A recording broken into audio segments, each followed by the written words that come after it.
अब कहानी एक और गहरे मोड़ पर पहुंचती है जब गोपाल जी को होश आ जाता है। सबकी नजरें उन पर टिकी होती है और सबसे ज्यादा बेचैनी अनु के दिल में होती है।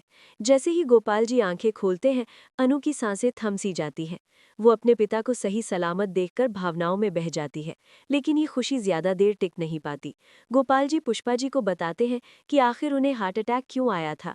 उनकी बातों में दर्द होता है, शिकायत होती है और टूटे हुए भरोसे की झलक साफ दिखती है। ये सच्चाई अनु के लिए किसी झटके से कम नहीं होती। उसने कभी सोचा भी नहीं था कि उसके फैसले उसके पिता को इस हालत तक पहुंचा सकते हैं। अनु खुद को संभाल नहीं पाती और अपने पिता से माफी मांगती है। वो कहती है कि उससे अनजाने में बहुत बड़ी गलती हो गई, लेकिन उसका प्यार झूठा नहीं है। अनु साफ शब्दों में कह देती है कि वो शादी करेगी तो सिर्फ आर्य से, वरना किसी से नहीं। ये बात सुनते ही गोपाल जी का गुस्सा फूट पड़ता है। उनकी उम्मीदें, उनका डर और समाज की सोच सब एक साथ सामने आ जाते हैं। गुस्से में उनका रिएक्शन बहुत सख्त हो जाता है और अनु इस दर्द को सह नहीं पाती। वो समझ ही नहीं पाती कि अपने प्यार और अपने माता पिता के बीच वो किसे चुने। अनु अंदर से टूट चुकी होती है। एक तरफ पिता की नाराजगी, दूसरी तरफ दिल का प्यार और ऊपर से समाज का डर। गोपाल जी भले शारीरिक रूप से ठीक हो रहे हों, लेकिन मानसिक रूप से वो अभी भी बहुत कमजोर रहते हैं। अनु की हर बात, हर फैसला उन्हें और झटका देता है। इसी बीच आर्य के घर में शादी की बातें शुरू हो जाती हैं। घर का माहौल बदलने लगता है। जहां एक तरफ खुशी की उम्मीद होती है, वहीं दूसरी तरफ मानसी का गुस्सा सामने आता है। वो साफ कह देती है कि वो अनु को इस घर में कभी स्वीकार नहीं करेगी और उसे नीचा दिखाने की कोशिश करती है। लेकिन आर्य की मां मजबूती से खड़ी रहती है। उनके लिए ये मायने नहीं रखता कि अनु अमीर है या गरीब। उनके लिए सबसे जरूरी ये है कि आर्य खुश रहे। वो कहती है कि अगर अनु इस घर में बहू बनकर आएगी तो उसे वही इज्जत मिलेगी जो इस घर की हर बेटी को मिलती है। ये बात मानसी को और चढ़ा देती है और वो इस शादी को रोकने की ठान लेती है।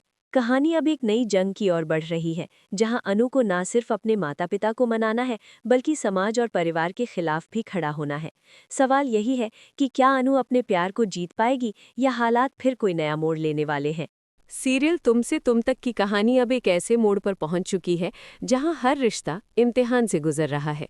हॉस्पिटल का माहौल अभी भी तनाव से भरा हुआ है, लेकिन डॉक्टर की एक बात सबके दिल को थोड़ी राहत देती है कि गोपाल जी का ऑपरेशन सफल हो चुका है। वो अब खतरे से बाहर है, मगर अभी तक उन्हें होश नहीं आया है। ये खबर सुनते ही अनु की आंखों में आंसू आ जाते हैं, लेकिन इस बार ये आंसू डर के नहीं बल्कि सुकून के होते हैं। जिस पिता के लिए वो अपनी जान तक देने को तैयार है, उनके बच जाने की उम्मीद ने अनु को अंदर से तोड़ भी दिया है और संभाल भी लिया है। इतने लंबे समय से जो डर उसके दिल में बैठा था, वो अब थोड़ा हल्का हो जाता है, लेकिन दिल में अपराध बोध अभी भी जिंदा है। इसी हालत में अनु खुद को रोक नहीं पाती और आर्य के पास पहुंच जाती है। उसके कदम लड़खड़ा रहे होते हैं, आंखें भरी हुई होती हैं और आवाज़ कांप रही होती है। अनु बिना किसी बहाने के सीधे दिल की बात कह देती है।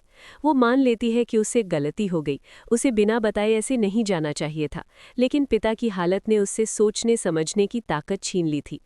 अनु ये भी कहती है कि आर्य ज़रूर उसके बारे में गलत सोच रहे होंगे, शायद ये भी कि वो सिर्फ नाटक कर रही है या उसका प्यार सच्चा नहीं है। इन शब्दों के साथ अनु का दिल पूरी तरह खुल जाता है और वो अपने डर, अपनी कमज़ोरी और अपने प्यार को एक साथ रख देती है। आर्य पहले कुछ नहीं कहता, उसकी चुप्पी बहुत कुछ कह रही होती है। वो अनु को देखता है, उसकी आंखों में छिपा डर और सच्चाई समझ जाता है। फिर बिना किसी शब्द के आर्य आगे बढ़ता है और अनु को गले लगा लेता है। ये गले लगाना सिर्फ दो लोगों का मिलना नहीं होता, बल्कि भरोसे, समझ और उस रिश्ते की मजबूती का सबूत होता है जिसे हालात भी तोड़ नहीं पाए। अनु इस पल में खुद को सुरक्षित महसूस करती है, जैसे सारी दुनिया की परेशानियां कुछ देर के लिए रुक गई हों। लेकिन कहानी यहाँ सुकून के साथ नहीं रुकती। उसी वक्त पुष्पा जी अनु को ढूंढते हुए वहां पहुंच जाती हैं। आवाज लगाते लगाते वो उसी कमरे में आ जाती हैं जहां उनकी आंखों के सामने आर्य और अनु एक दूसरे के गले लगे होते हैं। ये नज़ारा पुष्पा जी को पूरी तरह से हिला देता है। उन्हें समझ ही नहीं आता कि वो क्या देख रही हैं। उनके चेहरे पर हैरानी, गुस्सा और सवाल एक साथ उभर आते हैं। उनका दिमाग कई सोचों से भर जाता है और दिल में एक अनकहा डर बैठ जाता है।